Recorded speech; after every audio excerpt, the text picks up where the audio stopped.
continued viewership. Before we begin, tell us, where in the world are you watching from? We love knowing our global reach.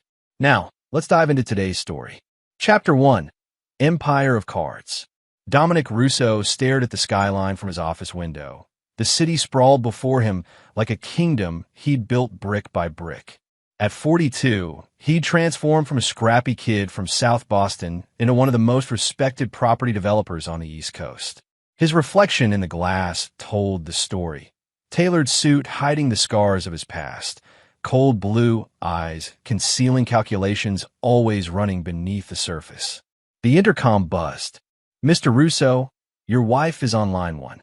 Dominic's jaw tightened. 6 years of marriage to Vanessa Montgomery Russo, and lately, every conversation felt like navigating a minefield. "Put her through," he said, his Boston accent barely perceptible after years of consciously suppressing it. "Dominic," her voice carried that familiar edge. "The Prescotts canceled dinner again. I told you involving your brother-in-law in the Harbor Point deal would complicate things." "The Prescotts will come around," Dominic replied. And involving Raymond was necessary. The Montgomery family name opened doors mine couldn't. "Just remember whose idea it was to bring you into the fold," Vanessa said. "Daddy wasn't convinced a Russo belonged at our table, let alone in our boardroom."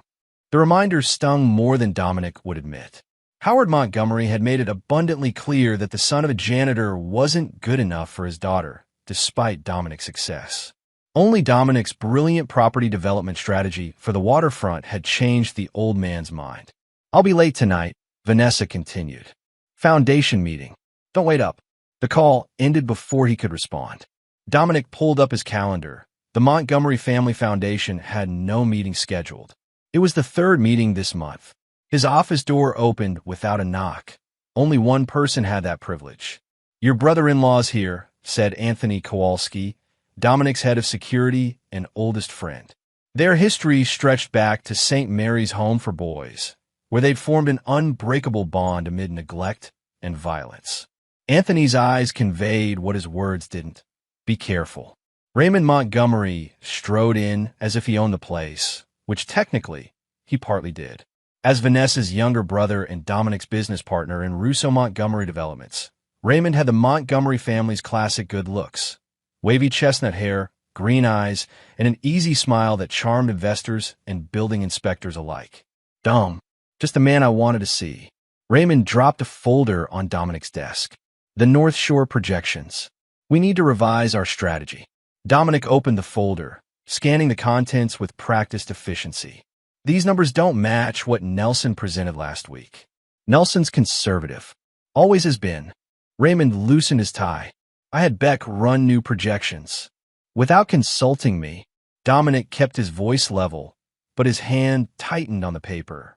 Beck was Raymond's recent hire, young, ambitious, and too eager to please the Montgomery side of the business. "Just exploring options, partner." Raymond's smile didn't reach his eyes. "Speaking of options, Vanessa mentioned you're having doubts about the Harbor Point expansion." Dominic hadn't shared those thoughts with Vanessa. The realization slid like ice down his spine. "We're overextended," Dominic said carefully. "Taking on Harbor Point Phase 2 now increases our exposure if the market shifts. That's why I brought in the Taiwanese investors." Raymond leaned forward. "They're ready to commit, but they want assurances we're all in." Hesitation sends the wrong message. "I don't recall approving Taiwanese investors." Raymond's smile tightened. "Board approved it last month while you were in Chicago." Another decision made without him. The pattern was becoming clear, but Dominic needed more evidence before making his move. "I'll review the materials," Dominic said. "We'll discuss tomorrow." After Raymond left, Dominic pulled out his phone and texted a number saved under tax consultant. "Need your expertise. Dinner at Marcel's, 8 p.m. The reply came immediately. "I'll bring my calculator." Marcel's was the kind of place where privacy came with the exorbitant prices. Dominic sat in a corner booth when Natalia Vega slid in across from him. At 35, Natalia had left her FBI cybercrime unit to start her own security firm. Now she was the person Boston's elite called when they needed information no one was supposed to find. "You look terrible," she said, studying his face. "Charming as always, Nat. What's the job, Dom?"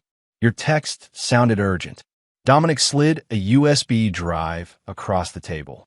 Need you to monitor some communications. Discreetly. Whose? My wife's. And my brother-in-law's. Natalia raised an eyebrow, but took the drive.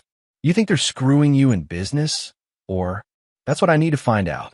Dom, are you sure? Just find what's there, Nat. If it's nothing, I'll sleep better. And if it's something, Dominic's eyes hardened. Then they'll wish it was nothing. 3 days later, Dominic found what he needed.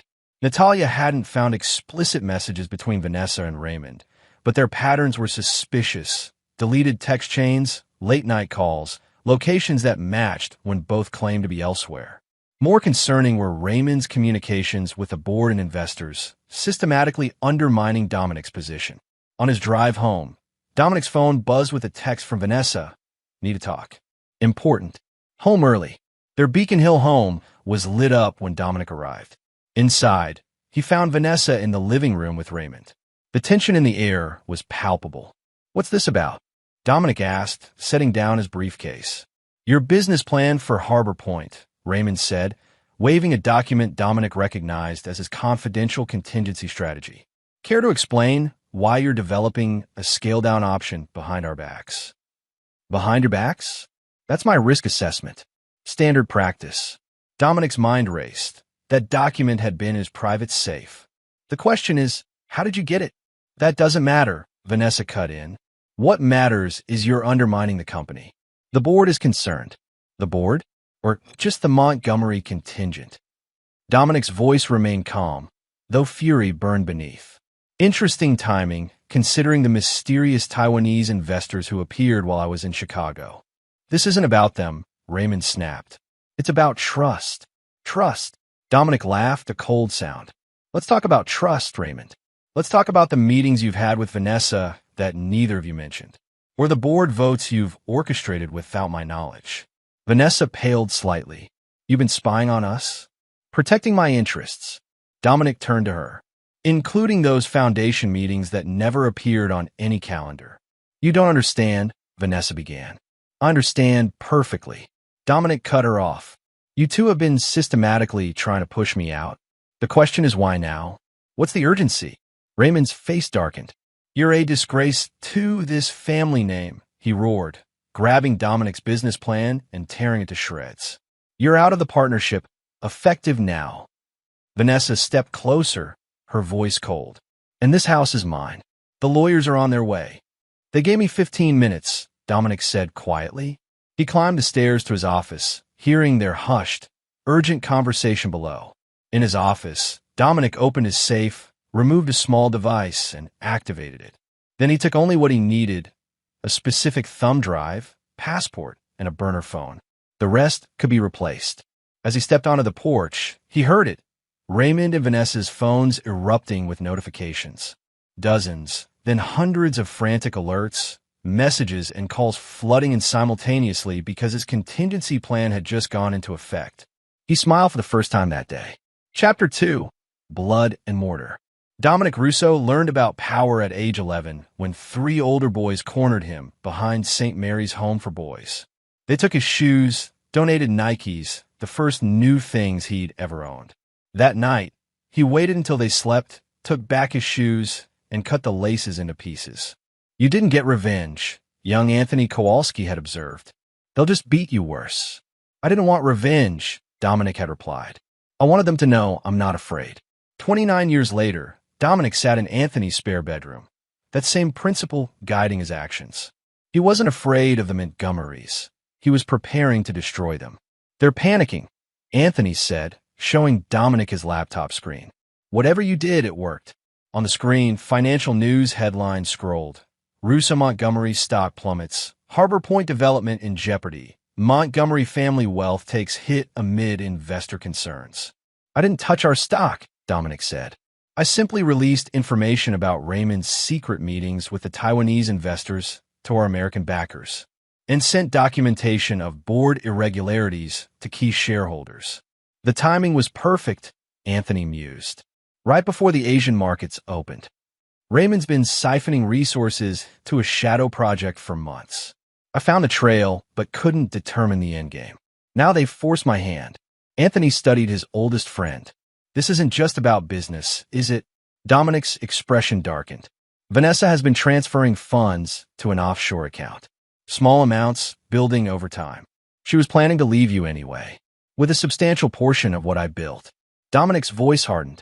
What we built, and don't forget your stake in this. Anthony nodded. He'd been with Dominic from the beginning, from their days at St. Mary's to their first construction jobs, through night school and Dominic's meteoric rise. Anthony's security company now protected all Russo Montgomery properties, and his financial future was tied to Dominic's. What's our next move? Anthony asked. We need leverage. Dominic pulled out his burner phone. It's time to call in some family connections. Franco Russo hadn't spoken to his son in 15 years. Not since Dominic had walked away from the family business, a euphemism for the organized crime operation Franco ran from his auto shop in South Boston. When his secretary said Dominic Russo was on the line, Franco nearly dropped his cigar. Dominic, Franco said, his gravelly voice betraying emotion he'd never admit to. Must be the end of the world if you're calling me. I need information, Pop, Dominic replied without preamble, about Howard Montgomery's real estate dealings in the 90s. The Montgomery heir? Franco chuckled. Why am I not surprised you married into that family? Always reaching for what wasn't meant for boys like us. Can you help or not? Meet me at O'Malley's. Tonight, 10 p.m. Come alone. O'Malley's hadn't changed in 2 decades. Same sticky floors, same smell of stale beer and broken dreams. Franco Russo sat in the back booth, looking older but no less dangerous at 73. You look like your mother, Franco said as Dominic sat down. Let's skip the family reunion, Dominic replied. Montgomery. Franco pushed an envelope across the table. Howard Montgomery built his fortune on some questionable land deals. The kind where buildings mysteriously caught fire and properties suddenly became available. You saying he committed arson? I'm saying he knew people who knew people. Franco tapped the envelope, including one Bobby Finnegan, who did 10 years for a warehouse fire that killed 2 homeless men. Coincidentally, Montgomery bought that property a month later. Finnegan's still alive, living in a nursing home in Quincy. Has early-stage dementia, but some days he's sharp. Loves to talk about the old days. Dominic pocketed the envelope. Thanks. One more thing, Franco said as Dominic stood to leave. Your brother-in-law, Raymond Montgomery? He's been making some interesting friends lately. The kind that don't appear in business registries. Criminal connections? Franco shrugged. Let's just say some people I know have been asked to help with a special project at Harbor Point. Off-the-books construction, very specific requirements. Dominic's mind raced with possibilities. What kind of requirements? The kind that need reinforced walls, soundproofing, and discrete access points. Franco gave his son a knowing look. Not typical luxury condo features. As Dominic turned to leave, Franco called after him. Whatever you're planning, remember, you've got more Russo in you than you think. The words followed Dominic into the night, both warning and reassurance. The next morning, Dominic visited Shady Pines nursing home. Bobby Finnegan was having a lucid day, his roomy eyes lighting up at the mention of Howard Montgomery. That fancy bastard, Finnegan wheezed. Promise me a pension for life. Know what I got? Enough for 10 years inside, then this place. Tell me about the warehouse fire, Dominic prompted. Montgomery wanted that land bad. Said he'd pay triple my usual fee. Finnegan leaned closer. Didn't tell me people were living there. That wasn't the deal. You have proof of Montgomery's involvement? Finnegan cackled. Course I do. Insurance. He tapped his temple, hidden where no one would look. My daughter has it. Insurance for my insurance, you might say. It took another hour and a promise of improved care for Finnegan to reveal his daughter's name. Maggie Finnegan, now Maggie Walsh, a nurse at Boston General. Maggie Walsh was suspicious when Dominic approached her, but the mention of her father and adequate financial incentive loosened her tongue. Dad gave me a safety deposit box key years ago, she explained in the hospital cafeteria. Said if anything happened to him, I should use what's inside to make the Montgomerys pay. What's in it? Letters, recordings, payment records. Maggie's eyes hardened. Howard Montgomery left my father to rot while he built an empire on those deaths. I want to make a deal, Dominic said. You give me access to that safety deposit box, and I'll make sure your father gets the best care available for the rest of his life. Why should I trust you? Because Howard Montgomery's son-in-law betrayed me, and his daughter, my wife, helped him do it. Dominic's voice carried the cold edge of certainty, and I'm going to make them pay. By evening, Dominic had photos of handwritten letters from Howard Montgomery to Bobby Finnegan, discussing payment for property acquisition services with specific references to the warehouse address.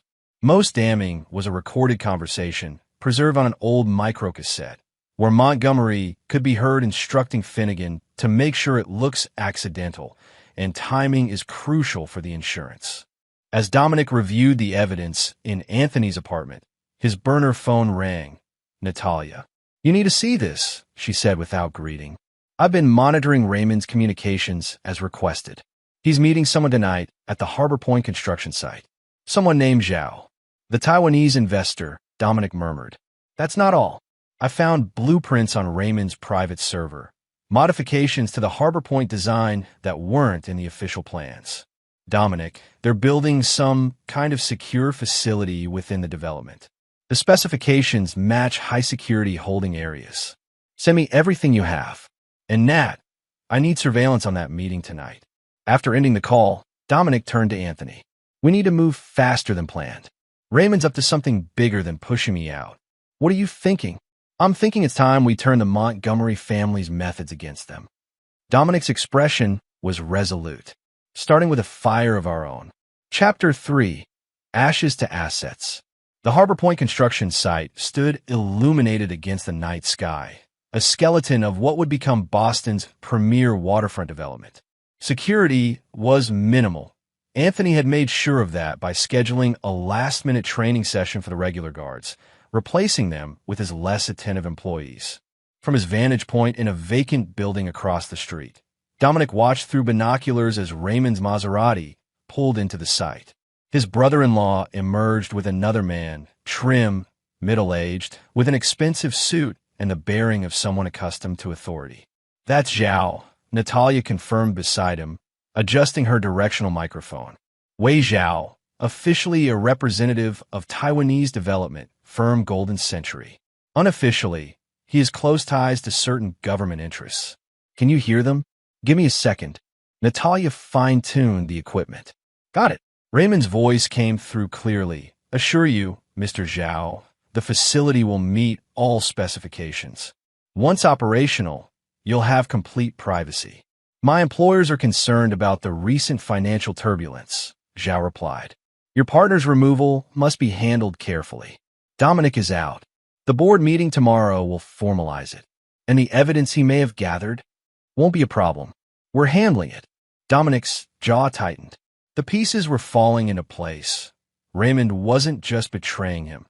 He was using their legitimate business to create cover for something much darker. They're moving inside, Natalia noted as the men disappeared into the partially constructed main building. I've seen enough, Dominic said, packing up his equipment. It's time. At precisely 11:17 p.m., as Raymond and Zhao were examining the hidden facility plans inside the construction trailer, a series of small explosions erupted across the site. Not large enough to cause major structural damage, but perfectly placed to ignite the stockpiled materials, lumber, tarps, and barrels of chemical sealants. From his vantage point, Dominic watched the chaos unfold. Fire spread quickly, alarms blared, and emergency vehicles approached in the distance. Raymond and Zhao emerged from the trailer, panic evident in their hurried movements. Dramatic, Natalia commented dryly. Necessary, Dominic corrected. Now Raymond has a real crisis to manage, and his private meeting with Zhao will be documented by emergency responders. He checked his watch, which means it's time for Phase 2. The next morning's emergency board meeting of Russo Montgomery Developments took place in their downtown headquarters. Dominic arrived unannounced, causing visible shock among the board members who clearly hadn't expected him. Gentlemen, ladies, he greeted, taking his usual seat. I understand there's been a significant incident at Harbor Point. Raymond, disheveled and clearly sleep-deprived, stared in disbelief. What are you doing here? You're no longer part of this company. Actually, Dominic slid documents across the table. I very much am. My removal would require a formal board vote, which hasn't occurred. And given last night's incident, I think my presence is rather crucial. Howard Montgomery, Vanessa and Raymond's father and chairman emeritus, spoke up from the head of the table. Dominic, this is hardly the time. On the contrary, Howard, this is exactly the time. Dominic activated the presentation screen, displaying photographs of Raymond and Zhao at the construction site. I think the board should know about Mr. Montgomery's private arrangement with Wei Zhao, particularly the secure facility being built without board approval. Murmurs spread around the table as Dominic continued. More concerning is Mr. Zhao's actual background. The screen changed to show intelligence documents. He represents certain foreign interests seeking to establish what amounts to an unauthorized listening post disguised as a development project. That's ridiculous, Raymond sputtered. Zhao is a legitimate investor who arrived in Boston on a diplomatic passport and has met 3 times with known intelligence operatives, Dominic finished. Our company is being used as cover for an espionage operation, putting everyone in this room at risk of federal prosecution. The boardroom erupted in concerned voices. Howard Montgomery pounded the table for order. These are serious allegations, Dominic. Do you have proof? I've already provided it to the appropriate authorities, Dominic replied calmly. They're quite interested in last night's meeting, which occurred just before the fire. Raymond's face drained of color. You started the fire? I reported suspicious activity at a construction site where I'm still legally a partner, Dominic corrected. The investigation will determine the cause. Perhaps it was electrical, or maybe it was related to the unauthorized construction modifications you ordered. Howard Montgomery studied his son-in-law with new assessment. What do you want, Dominic? Simple. Raymond's immediate resignation and full control of Harbor Point transferred to me. In exchange, I'll handle the Zhao situation discreetly, sparing the company and the Montgomery family public embarrassment and potential criminal charges. This is blackmail, Raymond hissed. This is business, Dominic countered. And unlike you, I'm offering a path that protects the company we built. The board members exchanged nervous glances. Howard Montgomery finally nodded. We need to discuss this privately. Dominic, Raymond, wait outside. In the hallway, Raymond's composure cracked. You think you've won? Vanessa's already filing divorce papers that will take half of everything you own. Interesting timing, Dominic mused. Right when you needed me out of the way for your Harbor Point operation. Tell me, how long have you been planning this with my wife? Before Raymond could answer, their phones simultaneously exploded with notifications, dozens, then hundreds of alerts. Raymond fumbled with his device, face contorting in horror as he scrolled through emergency news alerts. What have you done? He stammered. Dominic checked his own phone with practice calm.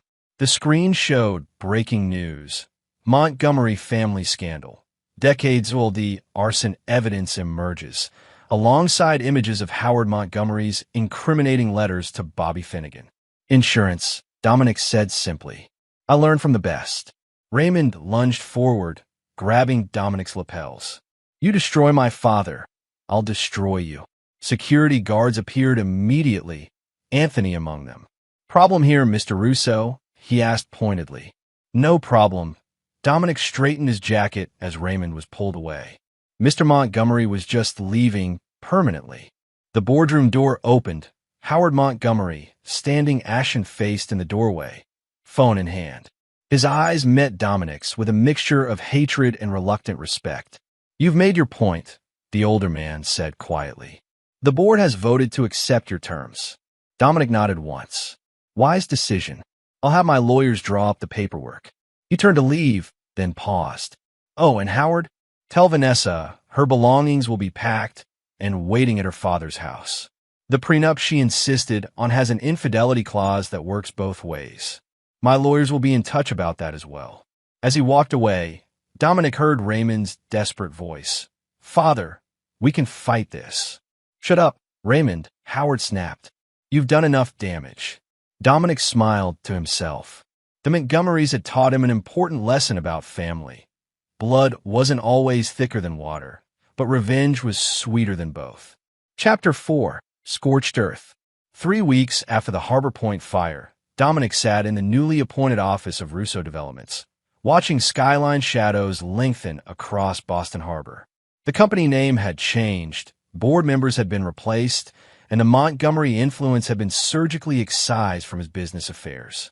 Howard Montgomery's reputation lay in tatters, the decades-old arson evidence triggering investigations into multiple development projects. While the old man's army of lawyers would likely spare him prison, his legacy was permanently tarnished. Raymond had fled to an undisclosed location, presumably to escape both legal scrutiny and the wrath of his mysterious foreign partners. Initial FBI inquiries into the Harbor Point project had vindicated Dominic's claims about unauthorized construction and security concerns. And Vanessa, she'd gone uncharacteristically quiet after her initial flurry of legal threats. Their divorce proceedings had begun, but her expected aggressive stance had softened to cautious negotiation. It felt like victory, yet Dominic knew better. This was merely the opening gambit. A knock at the door interrupted his thoughts. Natalia entered without waiting for permission, dropping a file on his desk. "You need to see this," she said. "Vanessa accessed a safe deposit box yesterday at First Maritime Bank. Not one we knew about." Dominic opened the file, finding surveillance photos of his soon-to-be ex-wife entering the bank, looking nervously over her shoulder. "What was in the box?" "Unknown," Natalia replied. But afterward, she met with this man. She pointed to another photo showing Vanessa in conversation with a middle-aged man in an expensive suit. Wesley Palmer, former prosecutor, now a high-priced defense attorney specializing in white-collar crime. "She's preparing countermeasures," Dominic mused. "The question is, what leverage does she think she has?" "There's more," Natalia continued. "Raymond surfaced briefly in New York 2 days ago. He met with this woman."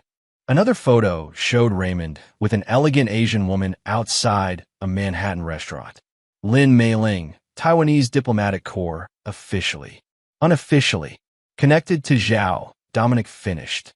"They're regrouping. Should I dig deeper on Mei-ling?" "Yes, but carefully. This has escalated beyond family betrayal." Dominic steepled his fingers. "They hit me first, but they don't understand what they've started."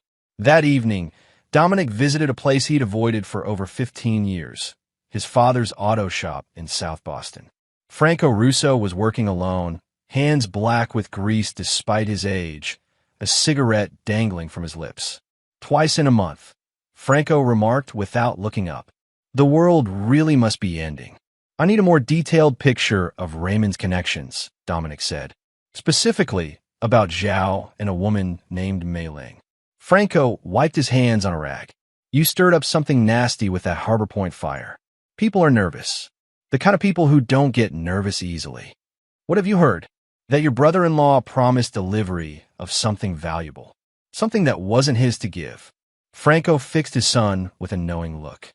"Something that might be yours." Dominic's mind raced through possibilities. The only unique asset in that development was the location, direct harbor access, minimal oversight. And who controls the harbor security contracts in that sector? Understanding dawned. Kowalski Security. Anthony's company. Exactly. Franco crushed his cigarette under his boot. "Your friend's business gave you eyes on all harbor traffic. Perfect for someone monitoring certain shipments. Someone like federal authorities, who I hear have been particularly interested in your friend's security feeds lately." The implications were staggering. For years, Dominic had allowed Anthony to use their property's strategic locations to assist occasional federal investigations, an arrangement that kept both businesses clean and provided useful connections. Raymond must have discovered this partnership and offered to neutralize it. "Raymond was selling access," Dominic said slowly, "promising to remove me and gain control of the security infrastructure. And now his foreign friends are unhappy about their investment," Franco confirmed. "Unhappy enough to start looking for alternatives, including your ex-wife, who's been making some interesting calls to former associates of mine." "Vanessa is connecting with criminals?" "She's exploring options," Franco corrected. "People who specialize in permanent solutions to complicated problems." Dominic absorbed this with cold calculation. Thanks for the warning. It's not a warning, it's a suggestion. Franco's eyes, so similar to Dominic's own, hardened. Finish this before it finishes you. The following morning, Dominic received an unexpected visitor at his penthouse apartment. Detective Lisa Martinez from Boston PD's Financial Crimes Unit. Mr. Russo, she began after declining coffee, I'm investigating some irregularities surrounding Russo Montgomery developments, specifically regarding the Harbor Point project. Former Russo Montgomery, Dominic corrected smoothly. Now simply Russo Developments. And all my financial records are available to the proper authorities with appropriate warrants. Actually, I'm here about your ex-partner, Raymond Montgomery. He's made some serious allegations about financial manipulation and evidence tampering. Dominic's expression revealed nothing. Raymond is facing his own legal problems. Deflection is a common tactic. Perhaps. Martinez studied him carefully. But his sister, your wife, has provided some concerning documentation. Bank transfers, deleted communications supposedly recovered, meetings with known criminal elements. Detective, my divorce proceedings are ongoing. Vanessa has financial motivation to paint me in a negative light. That's what I figured, Martinez nodded. Which is why I wanted to hear your side before proceeding further. Something in her tone caught Dominic's attention. She wasn't hostile. If anything, she seemed to be offering an opening. Detective, off the record, what's really going on here? Martinez glanced at her partner, who stepped outside the apartment. Officially, I'm investigating potential financial crimes. Unofficially, there are some inconsistencies in the Montgomery sibling stories that concern me. Such as Raymond claiming to be blindsided by your accusations, when his calendar shows meetings with Wei Zhao dating back 6 months. Or Vanessa claiming financial ignorance while maintaining offshore accounts you apparently knew nothing about. Dominic considered his options carefully. Why tell me this?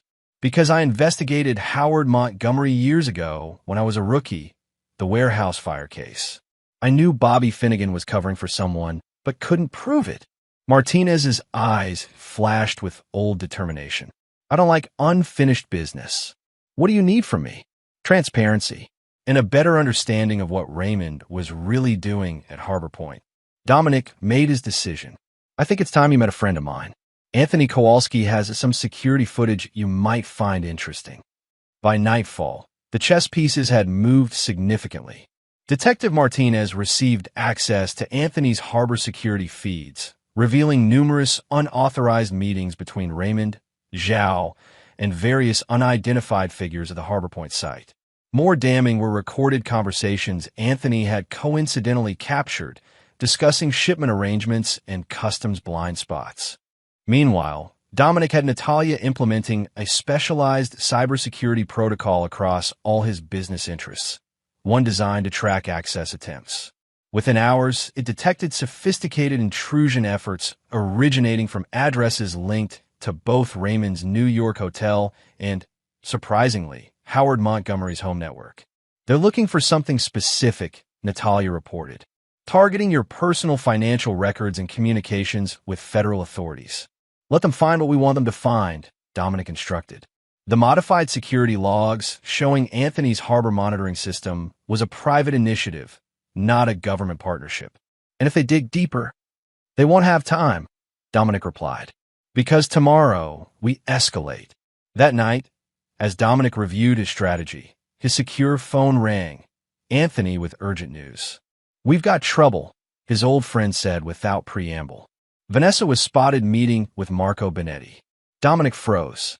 Benetti was a name from his father's world, a professional who solved permanent problems for significant sums. When, 20 minutes ago, one of Franco's guys recognized her. Dom, she paid him. A lot from the looks of it. Understood. Implement Protocol Black. No one in or out of any property without triple verification.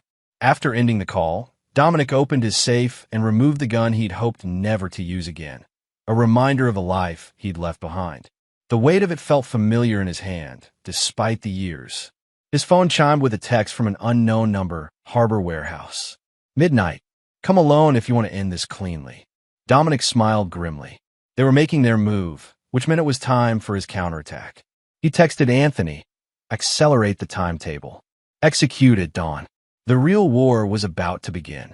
Chapter 5, Blood Ties. The harbor warehouse loomed dark and silent, a relic from Boston's industrial past, now scheduled for demolition as part of Dominic's redevelopment plan.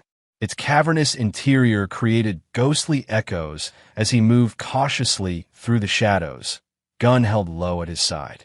He wasn't alone, of course. Despite the message's instruction, Dominic had positioned Anthony and two trusted men at strategic points outside.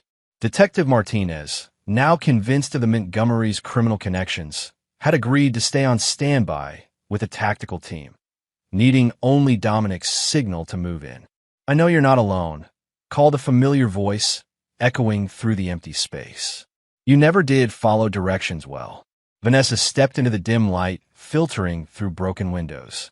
She wore black, her normally perfect hair pulled back severely, making her look harder than Dominic remembered. "Bringing an assassin to a meeting seems hypocritical," Dominic replied, scanning the darkness. "Where's Benetti?" "Insurance, nothing more." "He's not here." Vanessa moved closer, stopping 15 feet away. "This doesn't have to end badly, Dominic. It already has. You chose your side, and you chose yours long ago." Something in her voice had changed, a bitterness that hadn't been there before.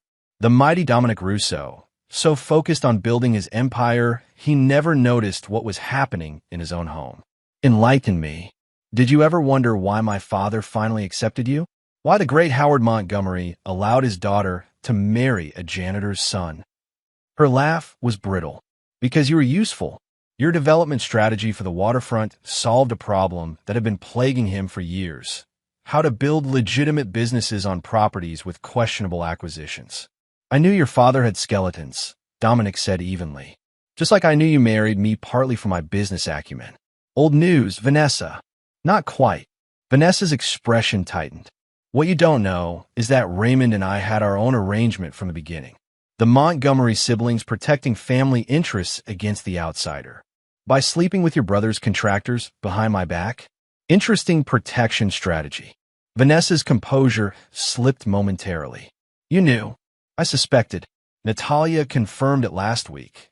Phone records, hotel charges, the usual trail. Amateur work, really."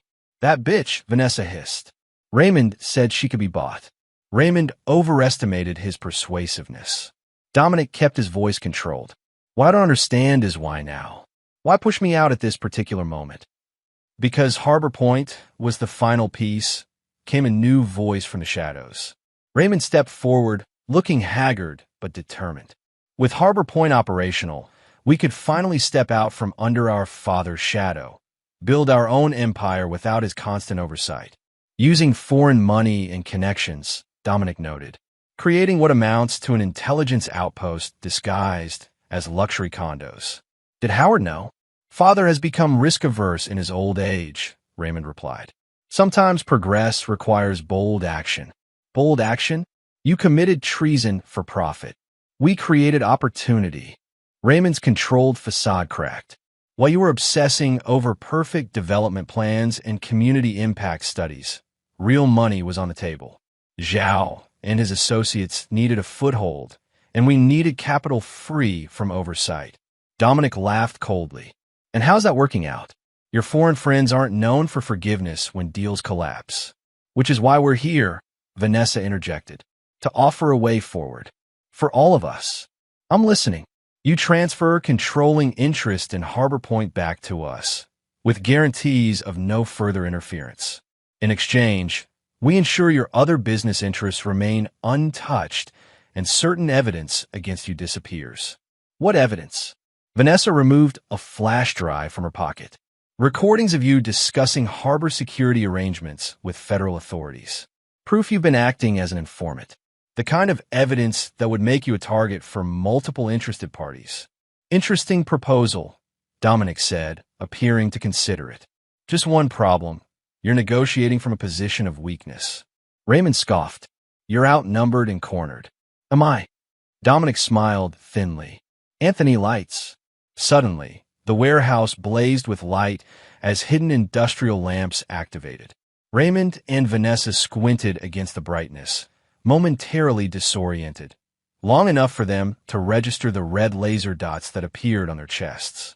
Detective Martinez and her tactical team have had an interesting evening listening to this conversation, Dominic informed them, particularly the parts about foreign intelligence operations and treason. Vanessa's face drained of color. You're bluffing. Martinez, your thoughts? Dominic called out. The detective's voice came through a loudspeaker.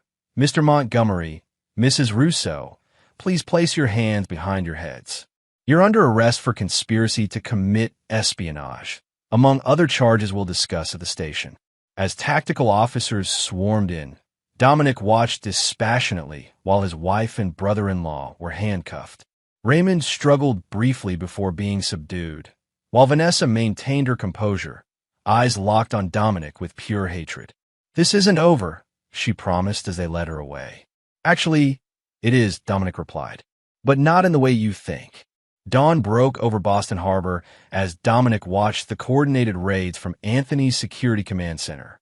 Federal agents simultaneously descended on Howard Montgomery's mansion, Raymond's Manhattan hotel room, and 3 separate locations associated with Wei Zhao and his associates.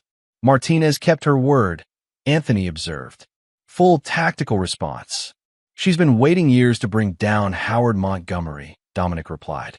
We just provided the opportunity. On multiple screens, they watched the operations unfold. Howard Montgomery being escorted from his home in handcuffs. Raymond, already in custody, being transferred to federal agents. Zhao's associate Mei Ling detained at Logan Airport attempting to board a flight to Taipei. One screen showed Vanessa in an interrogation room, her lawyer Wesley Palmer beside her, both looking increasingly concerned as Martinez presented evidence. What happens now? Anthony asked. Now we rebuild, Dominic said. Harbor Point continues under our complete control, properly designed and built. The federal authorities get their espionage case. Martinez gets her revenge on Howard Montgomery, and we get our company back, stronger and uncompromised. And the Montgomerys? Dominic's expression hardened. They gambled and lost. Howard will likely negotiate a deal to avoid prison at his age, but his reputation and fortune are destroyed. Raymond faces serious federal charges with evidence too substantial to overcome. And Vanessa, he paused, a flicker of emotion crossing his face before disappearing. Vanessa made her choice. Anthony studied his oldest friend closely. You loved her once. I loved who I thought she was, Dominic corrected. But that person never existed. His phone buzzed with a message from Natalia. Final phase complete. All accounts secured. Assets frozen as requested. With a satisfied nod, Dominic sent a single-word reply. Proceed. The Montgomery dynasty had ruled Boston's elite circles for generations. By sunset, it would exist only in memory. Chapter 6. House of Cards. Howard Montgomery's voice rasped with fury, echoing through the Federal Detention Center's visitation room. You betrayed your family. Across the table, Vanessa maintained her composure despite 3 days in custody. I did what was necessary to salvage what we could. By turning state's evidence against your own brother? Howard's hand trembled as he pointed an accusatory finger. Raymond faces 20 years because of your testimony. Raymond faces 20 years because he conspired with foreign agents, Vanessa corrected coldly. I simply leveraged his mistakes to secure my own future. Exactly as you taught us. Howard's face flushed darker. I taught you family loyalty above all else. And where did that loyalty get us? Raymond in maximum security, you under house arrest, our assets frozen, and the Montgomery name dragged through the mud. Vanessa leaned forward. Dominic outplayed us, father. The only rational response is to salvage what we can. By helping them destroy your brother? By ensuring one member of this family emerges intact. Vanessa's eyes hardened. My immunity deal protects the offshore accounts you established in my name. Accounts Dominic never discovered. Once the dust settles, we'll have resources to rebuild. Howard studied his daughter with new assessment, a hint of reluctant pride mingling with his anger. You become more calculating than I expected. I learned from the best. Vanessa glanced at the clock. My lawyer has arranged a meeting with the prosecutors to finalize my statement. I need your authorization to access the contingency files. The Cayman documentation? Those are for true emergencies. What do you call this? Vanessa gestured to their surroundings. With those papers, I can secure at least $30 million beyond the government's reach. Without them, we lose everything. After a long moment, Howard nodded resignedly. The authorization code is in the family Bible, Book of Revelations, naturally, the numbers corresponding to the marked verses. Thank you, Father. Vanessa stood to leave. I'll make sure your sacrifice means something. As she left, Howard called after her. What about Dominic? What does your deal mean for him? Vanessa paused at the door, her expression unreadable. Dominic believes he's won. Let him enjoy it while he can. Across town, Dominic sat in the offices of Baldwin & Chun, one of Boston's most prestigious law firms. Eleanor Chun, managing partner and longtime legal advisor to Russo Developments, reviewed the documents before her with practiced efficiency. The government seizure of Montgomery assets works in our favor, she noted. With Howard's properties frozen pending investigation, your claim on the Harbor Point project stands unchallenged. And the divorce proceedings? Dominic asked. Given Vanessa's current legal situation and the evidence of infidelity, the prenuptial agreement will be enforced in full. She'll receive the minimum statutory amount, nothing more. Eleanor removed her glasses. Though I understand she's negotiating an immunity deal. Let her. Everything she knows is already in the open. Eleanor studied her client carefully. Dominic, while I admire your strategic brilliance, I feel obligated to ask, are you certain you want to proceed with the final phase? The Montgomerys are effectively destroyed. Some might consider this excessive. The Montgomerys try to take everything from me, Dominic replied evenly. Not just my business, but my reputation, my freedom, possibly even my life. They made this personal. I'm simply returning the favor. Understood. Eleanor replaced her glasses. The trust documents are prepared as requested. Once executed, the charitable foundation will control the majority of former Montgomery properties, with you as the controlling trustee. Legally unassailable, though certain to be challenged. Let them challenge. Every court case will simply air more Montgomery dirty laundry. Dominic signed the documents with a firm hand. When does this become public? The press release goes out tomorrow.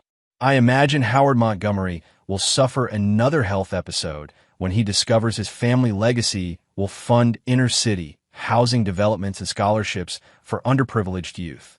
A small smile played at Eleanor's lips, particularly when the foundation is named after your mother. Dominic allowed himself a moment of satisfaction. Maria Russo had cleaned Howard Montgomery's offices for 20 years, enduring his condescension and occasional harassment without complaint to support her son. The irony of her name adorning his buildings would not be lost on anyone who knew their history. Perfect, Dominic said. In the other matter, Eleanor passed him a sealed envelope. The investigation into Marco Benetti has been quietly expanded to include his recent contacts. Vanessa's name is prominently featured. Excellent. Dominic stood to leave. I believe we're finished here. As he reached the door, Eleanor asked, what about Raymond? His federal case seems straightforward, but these matters have a way of evolving. Raymond made his choice, Dominic replied without turning. Now he lives with the consequences. That evening, Detective Martinez requested a meeting at a quiet bar near the waterfront. She arrived in civilian clothes, looking tired but satisfied. The federal prosecutor is building quite a case, she said after ordering a scotch. Raymond Montgomery's been singing like a canary since they showed him the evidence. Anything surprising? Dominic asked, nursing his own drink. He claims Vanessa was the mastermind. Says she arranged the initial contact with Zhao through an old Harvard classmate. Martinez studied Dominic's reaction. That fit your perception of your ex-wife. Vanessa always was more calculating than people gave her credit for, Dominic acknowledged. Raymond had the connections, but she had the vision. That explains her immunity deal. Martinez sipped her scotch. Limited immunity in exchange for testimony against her brother and father. Pretty cold, throwing family under the bus. The Montgomery way, Dominic said dryly. Though I'm surprised the prosecutors agreed, given her involvement. They might reconsider when they see this. Martinez slid a folder across the table. Found during the search of her personal effects. Detailed instructions for Benetti, including your daily routines, security weaknesses, and preferred payment methods for permanent removal. Dominic reviewed the documents with outward calm, though cold fury built inside him. The plans were meticulous, including contingencies for making his death appear accidental or suicide, depending on circumstances. This would void any immunity deal, he noted. Already has. The arrest warrant was issued an hour ago. Martinez reclaimed the folder. Thought you should know. I appreciate that. Dominic finished his drink. What happens now? Now Vanessa Montgomery joins her family in disgrace. Martinez stood to leave. Though between us, I'm curious what you planned for her before this evidence emerged. I know you well enough to recognize you had something in motion. Dominic smiled thinly. Nothing she didn't earn. After Martinez departed, Dominic remained at the bar, contemplating how quickly fortunes could change. 3 months ago, he'd been at the pinnacle of success with a thriving business and what he'd thought was a strategic marriage.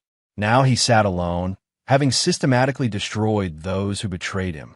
His phone buzzed with a text from Anthony. V taken into custody at lawyer's office. Scene described as dramatic. Another message followed from Natalia. All systems purged as requested. No digital footprint remains. Dominic ordered another drink. The end game was approaching, but one piece remained in play, the most dangerous one. Marco Benetti was a survivor. 30 years in his profession had taught him to recognize when a situation had deteriorated beyond salvation. The Montgomery operation had clearly reached that point. He methodically packed his sparse apartment, preparing to disappear as he'd done many times before. New identity documents, offshore accounts, transportation arrangements, all standard procedure when clients became liabilities. The soft click of his front door latch freezing his movements. Benetti reached for the gun concealed under his packing materials, turning smoothly to face the intruder. I wouldn't, said Dominic Russo calmly from the doorway, his own weapon already aimed. Professional courtesy suggests we talk first. Russo, Benetti's weathered face betrayed no emotion. I wondered if you'd come personally. Some matters require a personal touch, like discovering your wife hired a hitman.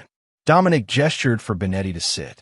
You have a reputation for completing contracts, and for client confidentiality, Benetti responded.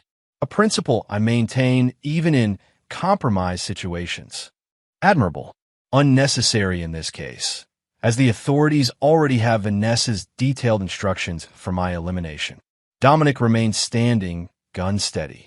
What interests me is whether you intended to fulfill that contract despite recent developments. Benetti considered his response carefully. I provide services based on professional assessment. The current circumstances made the contract inadvisable to pursue. Smart decision. Dominic placed a thick envelope on the table. This contains enough to facilitate your disappearance. More than Vanessa paid, with the advantage of not being traceable to Montgomery accounts currently under federal scrutiny. Benetti made no move toward the envelope. Why would you pay me not to kill you when I've already decided against it? I'm not paying you to spare me, Dominic clarified. I'm paying you for information. Specifically, what else Vanessa asked you to arrange besides my death? Understanding dawned in Benetti's eyes. The woman is thorough. I'll give her that. Your elimination was only part of her contingency plan. Tell me the rest. She planned to reconstruct the Montgomery empire from offshore assets unknown to authorities. Had detailed knowledge of accounts even her father thought were secret. Benetti allowed himself a small smile. She also had insurance against betrayal by her brother or father. Evidence implicating them in activities beyond what the authorities currently know. Where is this evidence? Multiple locations. One set in a safe deposit box. Another with her lawyer. The most damaging. Benetti hesitated. Finish your thought. Dominic prompted, gun unwavering. The most damaging evidence is in a storage facility registered to her maternal grandmother's maiden name. Unit contains documents dating back decades. Your father-in-law's entire criminal history, systematically compiled by Vanessa over years. Why would she document her own family's crimes? The woman repeatedly told me, knowledge is leverage. She was preparing for this possibility long before you realized there was a problem. Benetti nodded toward the envelope. That's worth considerably more than what you're offering. Perhaps. Dominic produced a second envelope. This contains the complete details of your arrangement with Vanessa, ready for submission to authorities. Your choice. Take my payment and disappear permanently, or test whether your professional reputation will protect you from federal prosecution for conspiracy to commit murder. Benetti's expression remained impassive, but his eyes conveyed his decision before he spoke. The storage facility is in Framingham, under the name Margaret Whitaker. Unit 227. Electronic key in Vanessa's personal effects, likely confiscated during her arrest. Dominic placed both envelopes on the table. Our business is concluded. I suggest European destinations over South American ones, given your particular skill set. As Dominic turned to leave, Benetti called after him. She underestimated you. Fatally. Everyone does, Dominic replied without looking back. It's my only reliable advantage. Chapter 7. Phoenix Principle. Rain lashed against the windows of Dominic's penthouse as he reviewed the contents of Vanessa's secret storage unit. Detective Martinez had obtained a warrant based on Benetti's information, uncovering a meticulous archive of Montgomery family secrets spanning 3 generations. She's been collecting evidence since college, Martinez marveled, spreading photos across Dominic's dining table. Bank records, correspondence, photographs, recorded conversations. It's a prosecutor's dream and the Montgomery family's worst nightmare. Vanessa always took extraordinary notes, Dominic remarked, examining a ledger detailing Howard Montgomery's property acquisitions through the 1990s. I admired her attention to detail. Never imagined she was documenting her own family's criminal activities. The question is why, Martinez said. Why document crimes you're connected to? Leverage, Dominic replied without hesitation. Vanessa was building her insurance policy against betrayal. In the Montgomery family, loyalty lasted only until it became inconvenient. Martinez gathered the materials. The federal prosecutor is reviewing everything now. This significantly strengthens the cases against Howard and Raymond. As for Vanessa, she shook her head. Her immunity deal is completely voided. The conspiracy to commit murder charges alone carry up to 20 years. After Martinez departed with the evidence, Dominic poured himself a scotch and contemplated the rain-blurred city lights. The systematic destruction of the Montgomerys was nearly complete. Howard under house arrest awaiting trial. Raymond facing decades in federal prison. Vanessa's calculated betrayal of both men backfiring spectacularly. Yet victory felt hollow. The company he'd built was intact, even stronger after removing the Montgomery influence, but the personal cost had been substantial. Trust, once broken, couldn't be repaired. His phone rang. Anthony, calling from the Harbor Point construction site. We found something you need to see, his friend said without preamble. In the sub-basement level of the main structure. Hidden room, recently sealed. Related to Zhao's operation? Maybe, but there's more. Documents, Dom. Plans dating back years, with your name specifically mentioned. This wasn't a recent operation. They've been planning this for a long time. Secure the area. I'm on my way. The rain had intensified to a near-biblical downpour by the time Dominic reached Harbor Point. Water cascaded down the partially constructed buildings, turning the site into a maze of reflective surfaces and treacherous footing. Anthony met him at the construction trailer, soaked despite his raincoat. This way, we've kept everything untouched. They descended into the bowels of the main building, using temporary stairs that shuddered under their weight. The hidden room had been concealed behind prefabricated concrete panels, discoverable only during the detailed inspection Dominic had ordered after reclaiming the project. Inside, battery-powered lights revealed a space roughly 15 feet square, its walls covered with documents, photographs, and maps.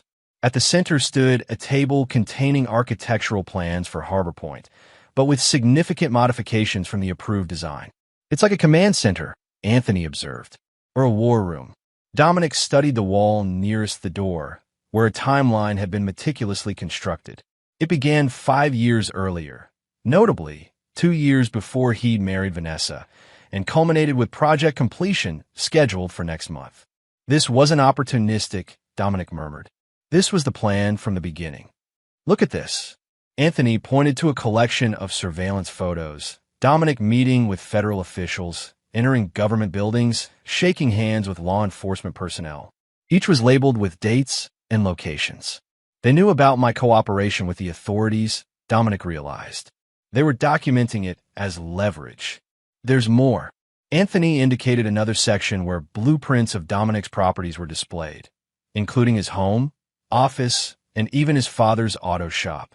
Each featured markings indicating security systems, daily routines, and potential vulnerabilities. "They weren't just planning to remove me from the business," Dominic said, cold realization washing over him. "They were planning to eliminate me completely if necessary." Further investigation revealed folders containing detailed profiles of everyone in Dominic's inner circle. Anthony, Natalia, Eleanor Chun, even Detective Martinez. Each profile included weaknesses to exploit, pressure points to leverage. But the most disturbing discovery came in a sealed envelope hidden inside a hollowed-out construction manual. Inside, Dominic found photographs of himself as a child, his mother, and his father, surveillance images dating back decades, long before he'd met the Montgomerys. "What the hell?" Anthony whispered, looking over Dominic's shoulder. At the bottom of the envelope lay a single document, a birth certificate, Dominic's birth certificate, but with information that contradicted everything he knew. His father was listed not as Franco Russo, but as Howard Montgomery. "This has to be fake," Anthony insisted. "A ploy to destabilize you." Dominic stared at the document, memories rearranging themselves like puzzle pieces, finding new configurations. His mother's mysterious benefactor, who had paid for his education. Howard Montgomery's unexpected approval of his marriage to Vanessa, despite his background. The old man's peculiar interest in his development strategies.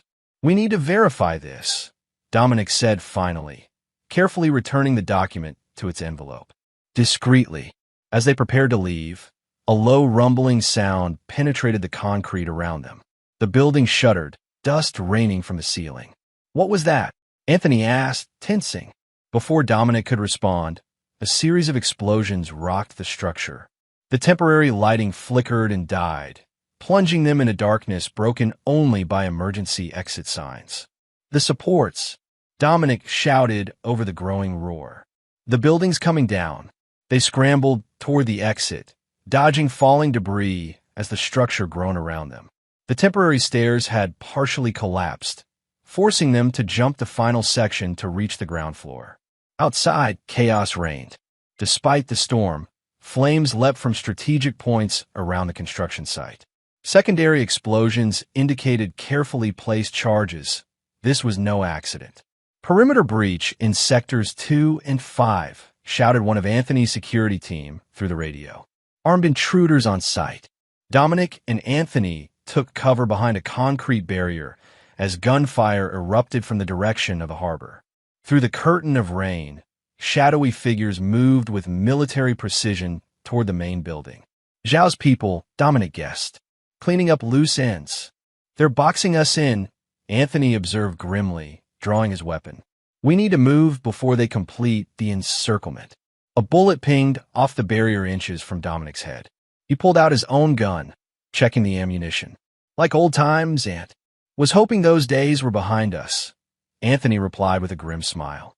On 3, they broke cover simultaneously, moving in practice coordination honed during their hardscrabble youth.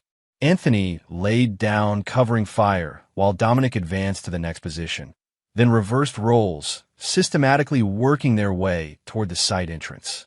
The attackers pursued relentlessly, their superior numbers offset by Anthony and Dominic's intimate knowledge of the site layout. As they approached the perimeter, headlights cut through the rain, police vehicles responding to the explosions. Martinez, Dominic realized, she must have had the site under surveillance. The arrival of law enforcement scattered the attackers, who melted away into the darkness with professional efficiency. By the time Detective Martinez reached them, Dominic and Anthony stood alone in the rain, watching Harbor Point burn. What the hell happened? Martinez demanded, rain plastering her hair to her face. Zhao's organization sending a message, Dominic replied, pocketing his weapon before other officers noticed it, destroying evidence and eliminating witnesses simultaneously.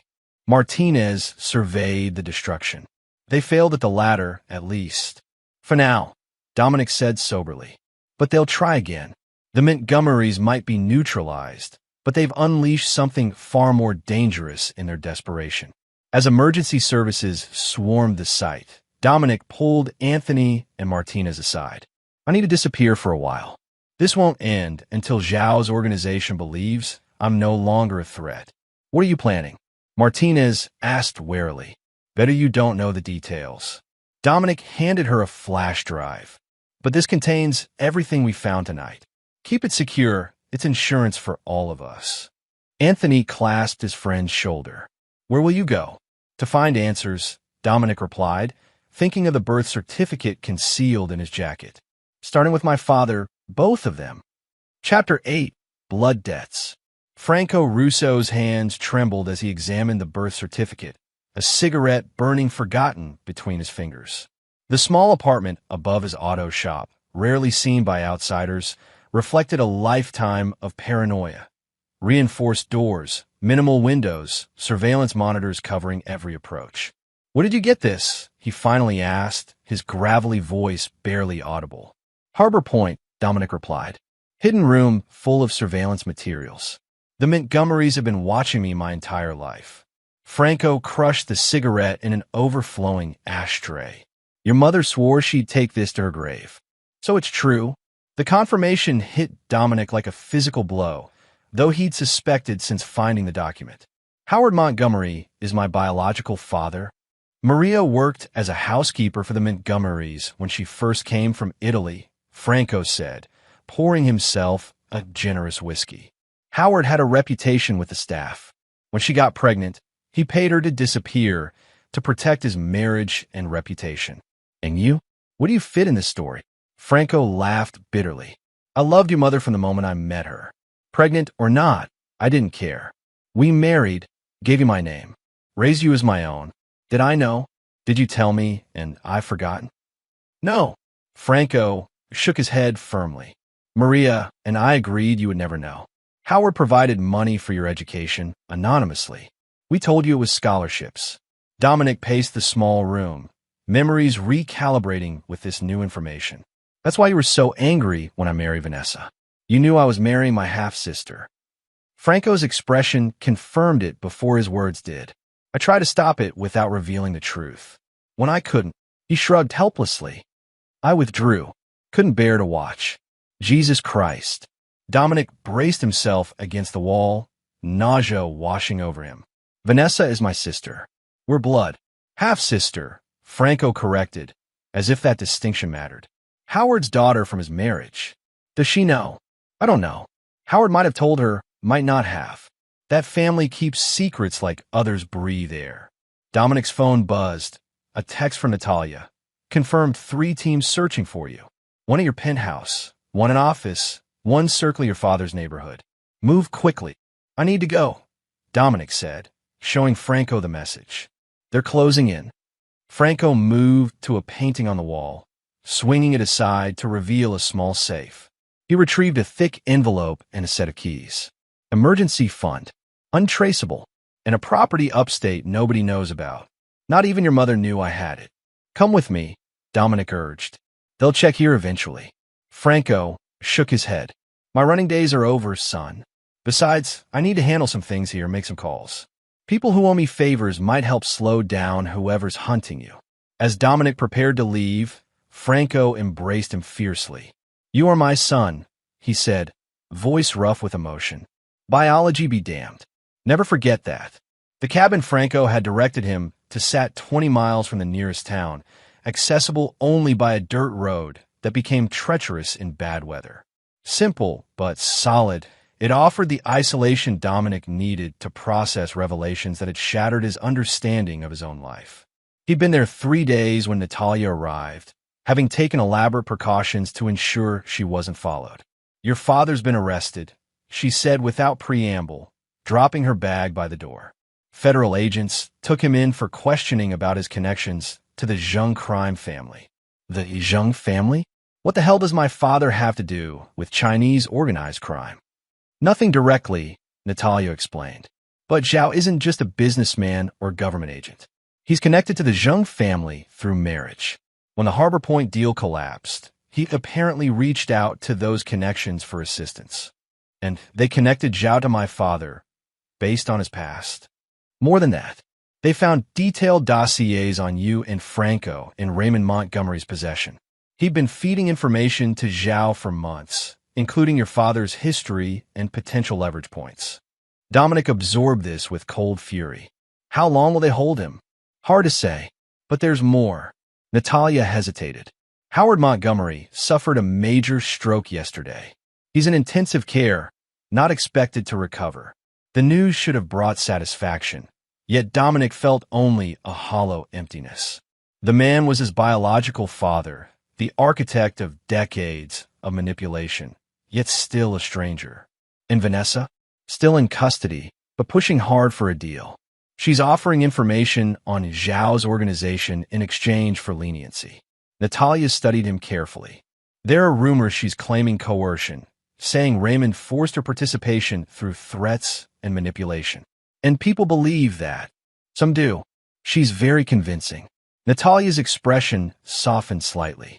Dom, there's something else you should know.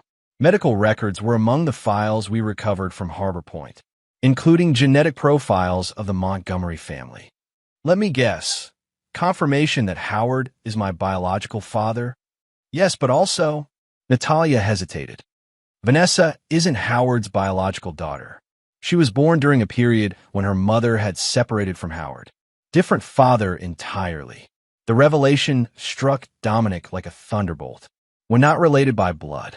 No, but Raymond is your half-brother. And based on the records, he's known about your parentage for years.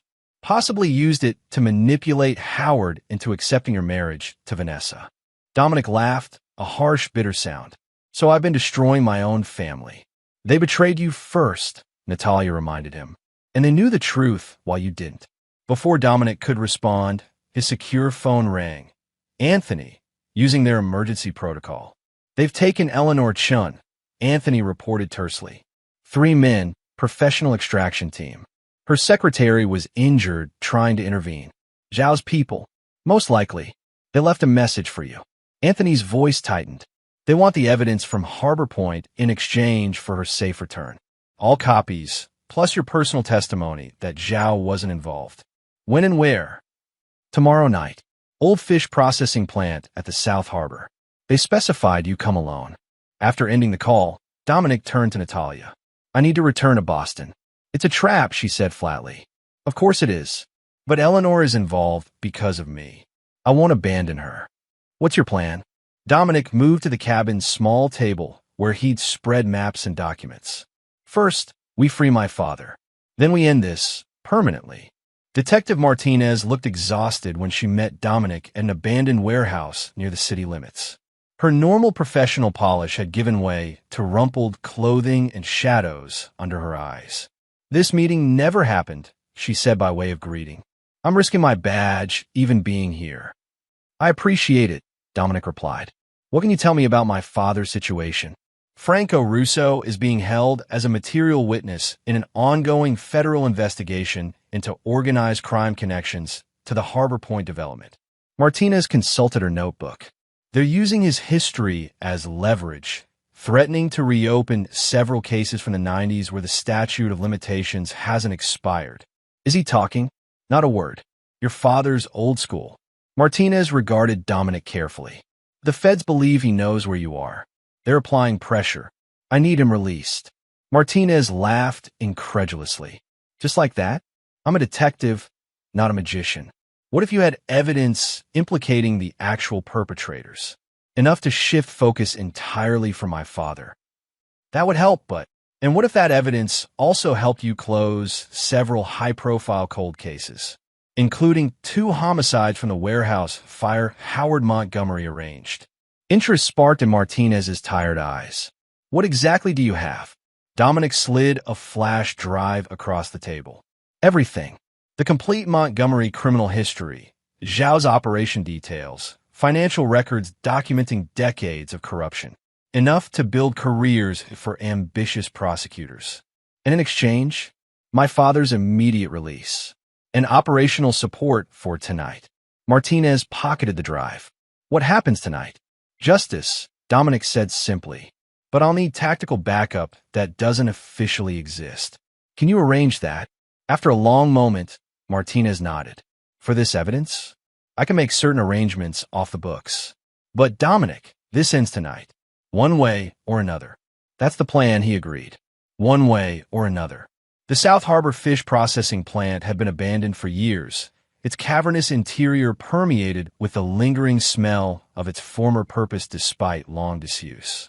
Dominic approached alone as instructed, the weight of his concealed weapon a cold comfort against his side. Inside, harsh industrial lights illuminated a clearing amid rusting equipment. Eleanor Chun sat bound to a chair, bruised but conscious. Behind her stood Wei Zhao, flanked by 4 armed men. Mr. Russo, Zhao greeted coolly, punctual despite your circumstances. I admire that. Let her go, Dominic replied. She has nothing to do with this. On the contrary, Ms. Chen has been most helpful in explaining certain legal intricacies of your business operations. Zhao stepped forward. Do you have what I requested? Dominic held up a leather portfolio. All evidence recovered from Harbor Point, including the original documents. No copies exist. A transparent lie, Zhao remarked, but acceptable for now. Slide it across the floor.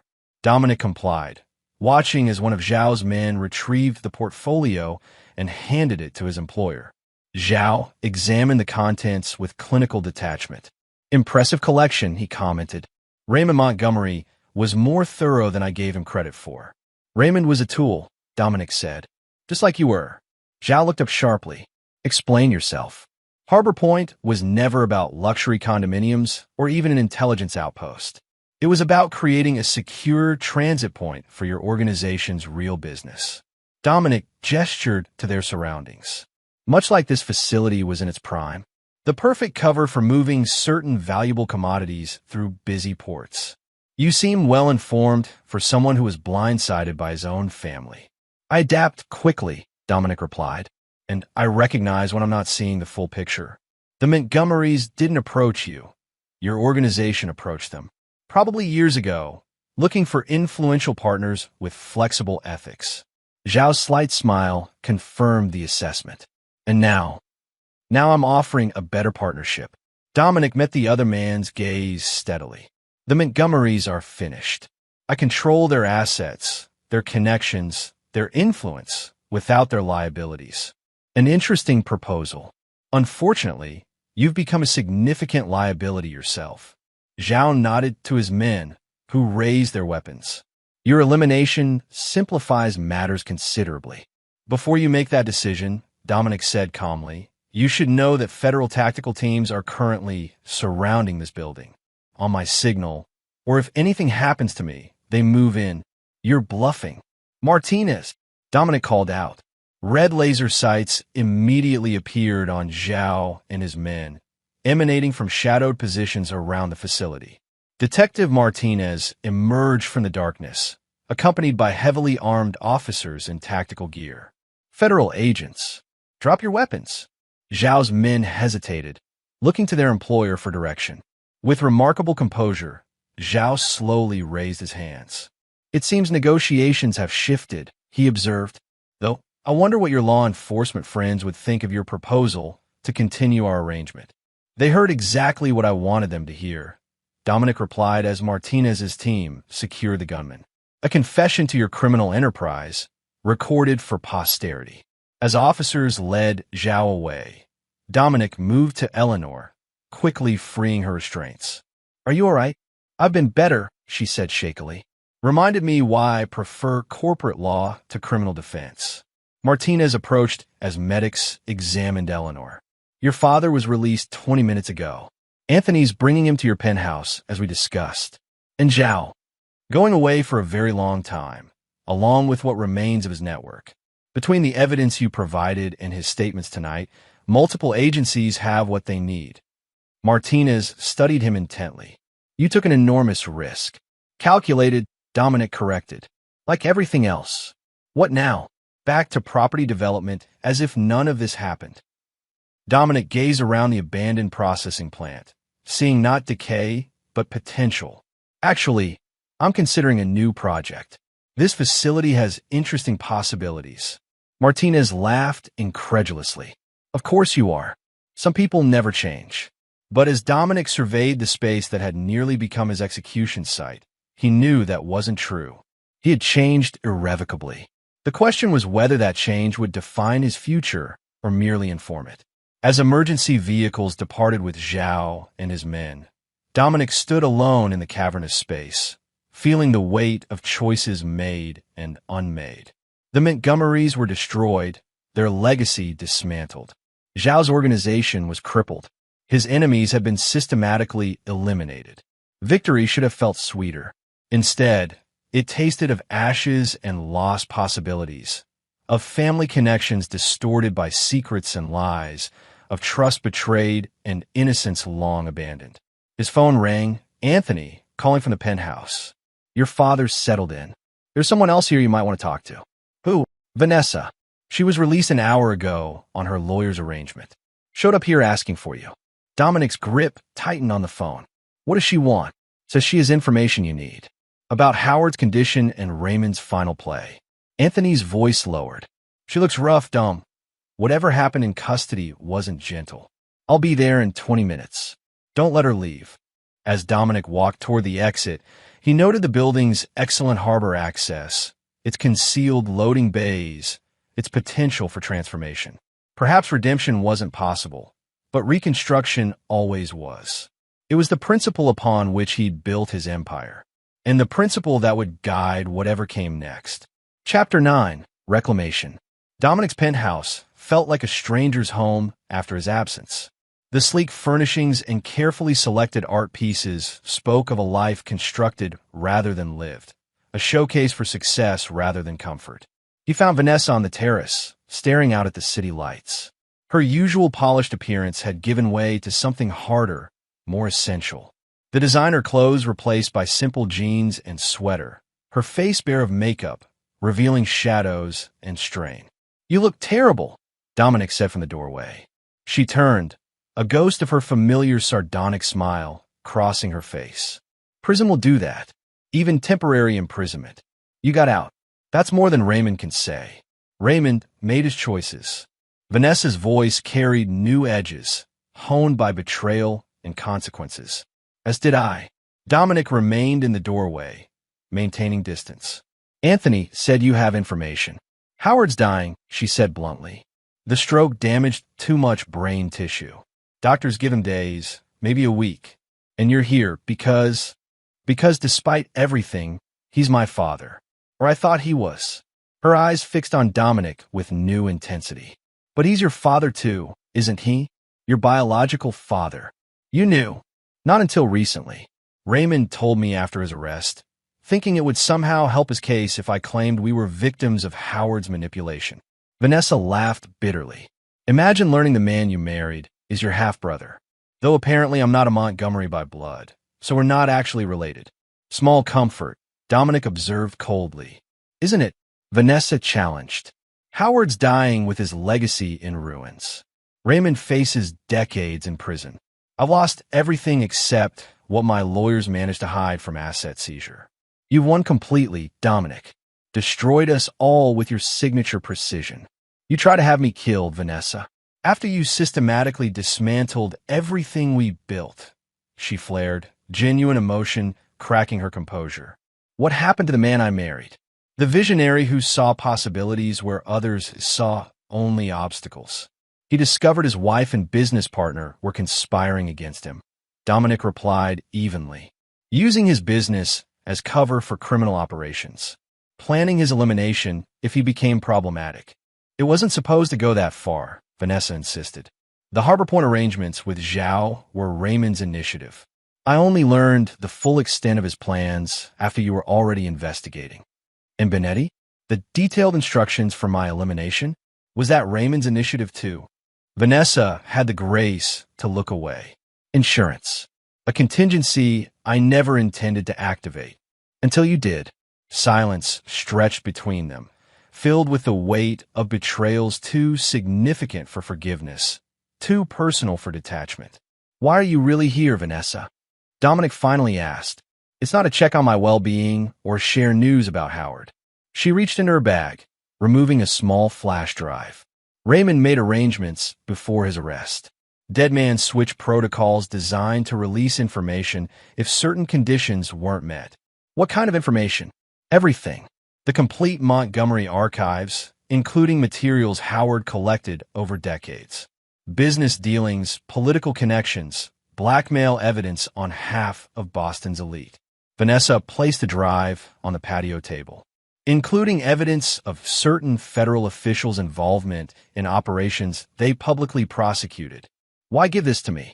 Because the switch activates in 48 hours unless deactivated by Raymond, who's currently in solitary confinement with no communications access. When it triggers, the information releases automatically to media outlets, law enforcement agencies, and select business competitors. And you want me to? Stop it. Vanessa's calm cracked slightly. This information would destroy what remains of the Montgomery name, but would also implicate dozens of innocent people. Families who don't deserve to be ruined because of Howard and Raymond's actions. Dominic studied her with clinical detachment. Since when do you care about collateral damage? Since I lost everything and realized I still have to live with myself. She gestured to the flash drive. The deactivation codes are there, along with server locations and access credentials. Raymond designed it to be unhackable, but he left this backdoor for family emergencies. And what do you get out of this? Vanessa laughed, a genuine sound that momentarily revealed the woman he'd once believed he knew. Nothing you'd be willing to give. My reputation is destroyed, my assets mostly seized, my family legacy in ruins. She met his gaze directly. Consider it my acknowledgement that you won. Dominic picked up the flash drive, turning it thoughtfully in his fingers. You realize I'll verify everything before taking action. I'd expect nothing less. Vanessa moved toward the door, pausing beside him. For what it's worth, I did love you once. Before family obligations and ambition corrupted everything. It's worth very little, Dominic replied coldly. But noted, after she left, Dominic examined the flash drive, considering its potential as either salvation or trap. Within minutes, he'd contacted Natalia, arranging for comprehensive analysis before any action. His father, Franco, the only father who mattered, entered the terrace, moving slower than usual after his brief incarceration. She's gone, Franco asked, settling heavily into a chair. Yes. You believe her about this dead man's switch? Dominic shrugged. Raymond was always paranoid. It's consistent with his methods. We'll verify before acting. Franco studied his son's profile against the city lights. What happens after this? When all the Montgomerys are either dead or imprisoned? Life continues, Dominic replied. Business expands. Harbor Point gets rebuilt according to the original vision. And personally, you just go back to being alone in this glass fortress. The question struck deeper than Dominic expected. What's the alternative? Trust is a luxury I can no longer afford. There's a difference between caution and isolation, Franco observed. Your mother understood that. Even after everything Howard did, she still believed in connections. In family. The family she built with you, Dominic acknowledged. Not the one that betrayed me. The point stands. Revenge satisfies, but it doesn't sustain. Franco gestured to the penthouse around them. All this means nothing if you're just accumulating wealth and power to prove Howard Montgomery wrong about the janitor's son. The observation hit uncomfortably close to truth. Much of Dominic's drive had always been proving himself against Howard's initial dismissal, against the social barriers his background created. Now, knowing Howard was his biological father added layers of complexity to motivations he'd thought he understood. "I need to finish this first," Dominic said finally. "Ensure the dead man's switch is neutralized, the remaining threats contained. Then we'll see." 3 days later, Dominic stood in an opulent hospital room, watching Howard Montgomery's labored breathing. The machines surrounding the bed maintained vital functions the old man's failing body could no longer manage independently. "He won't regain consciousness," said the doctor who'd escorted Dominic in. "The brain damage is too extensive. It's simply a matter of time." After the doctor departed, Dominic sat beside the bed, studying the face of his biological father. They shared few physical traits, perhaps the set of the jaw, the shape of the hands.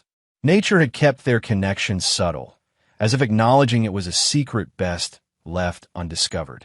"I disabled Raymond's failsafe," Dominic said to the unconscious man. "Not for your sake, but for the innocent people who would have been destroyed alongside your legacy. It's something my real father taught me. Franco, the man who raised me. Collateral damage should be minimized whenever possible."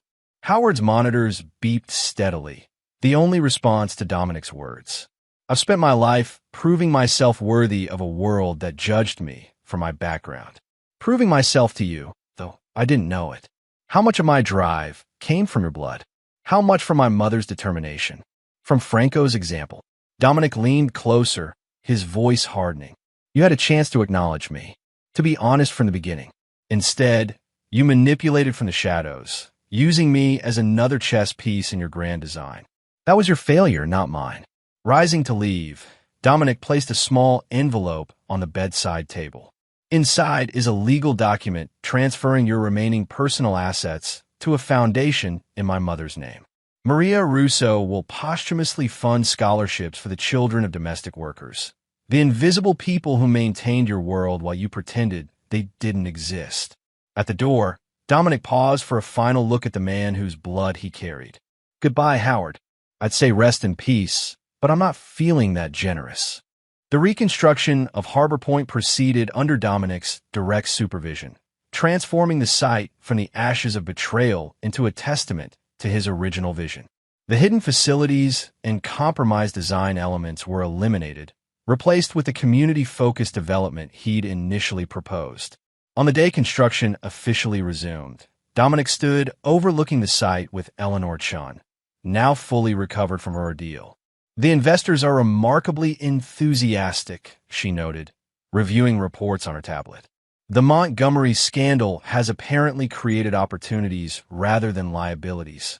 People appreciate a redemption story," Dominic observed.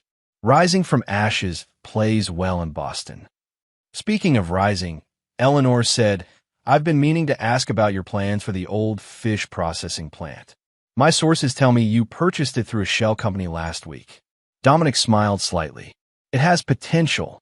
Good harbor access, solid infrastructure despite its age, and significant history given recent events." Eleanor regarded him shrewdly. "Some might consider it morbid to develop a site where you were nearly executed. I prefer to see it as reclamation, transforming trauma into opportunity."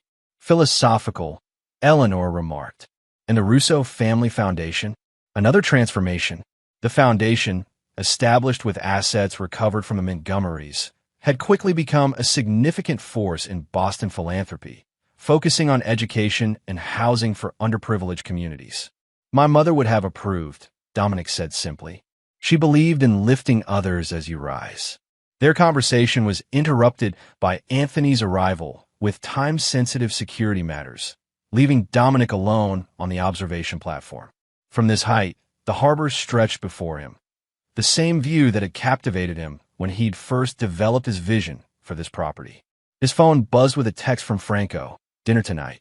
No excuses. Family matters to discuss." Family. The word carried new weight after everything that had transpired. The Montgomerys had shown him what family shouldn't be: a web of manipulation, secrets, and conditional loyalty. Franco had shown him the alternative: steadfast support despite blood differences, honesty even when painful. Raymond remained in federal custody, facing decades of imprisonment for his role in Zhao's operation. Vanessa had disappeared after their final conversation, reportedly traveling in Europe on funds her lawyers had protected from seizure. Howard Montgomery had died without regaining consciousness, his funeral sparsely attended and quickly forgotten. The Montgomery dynasty had fallen, but from its ruins, Dominic had salvaged something unexpected: clarity about what truly mattered. Not empire building or revenge, but creation. Not accumulation, but purpose. As he surveyed what would become his greatest achievement, Dominic felt something he hadn't experienced since before the betrayal: anticipation. The future stretched before him, unwritten and full of possibility. The price of betrayal had been paid in full, by those who deserved it, and by himself. Now came the harder part: building something worthy of survival. He texted Franco back, "I'll be there. Save me some lasagna." Some foundations, Dominic had learned, were worth preserving. The rest could be rebuilt, stronger than before. And there you have it. Another story comes to an end. What did you think?